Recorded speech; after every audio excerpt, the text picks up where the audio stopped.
Hello friends, இன்றைக்கு இந்த வீடியோவில் தீபாவளி பரிசாக 8வது சம்பள கமிஷன் படி அகவிலைப்படி உயர்வு, ஊதிய உயர்வு, பென்ஷன் உயர்வு எவ்வளவு இருக்கும், எப்போது அமல்படுத்தப்படும் அப்படிங்கிற டீட்டெயில்ஸ் எல்லாம் இந்த வீடியோவில் பார்க்கலாம். அரசு ஊழியர்களுக்கு அகவிலைப்படியானது உயர்த்தப்பட்டுள்ளது. அதன்படி இந்த அகவிலைப்படி உயர்வானது இந்த அக்டோபர் மாதத்தில் அறிவிக்கப்படும் அப்படின்னு சொல்லியிருக்காங்க. ஆனால் ஜூலை மாதத்திலிருந்தே அதற்கான அரியர் தொகை கணக்கிடப்பட்டு அது தீபாவளிக்கு முன்னதாகவே உங்களோட அக்கௌண்ட்டில் செலுத்தப்பட்டுவிடும் சொல்லியிருக்காங்க. அதோடு சேர்த்து 8வது சம்பள கமிஷனும் 2026 எண்டுக்குள்ளே வந்துடும் சொல்லியிருக்காங்க.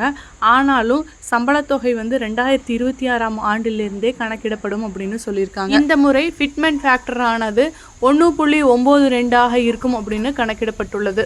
ஸோ இதனால் உங்களோட சம்பளம் 1.92ஆல் பெருக்கல் பட்டு அது மினிமம் நீங்கள் 25,000 சம்பளம் வாங்குறீங்க அப்படின்னா 54,000க்கு மேலே கிடைக்கும் அப்படின்னு சொல்லியிருக்காங்க.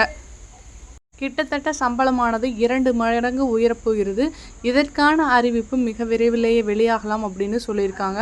இதனால் சம்பளம் மற்றும் பென்ஷன் தொகை ஆகிய அனைத்துமே உயரும் அப்படின்னு சொல்லியிருக்காங்க.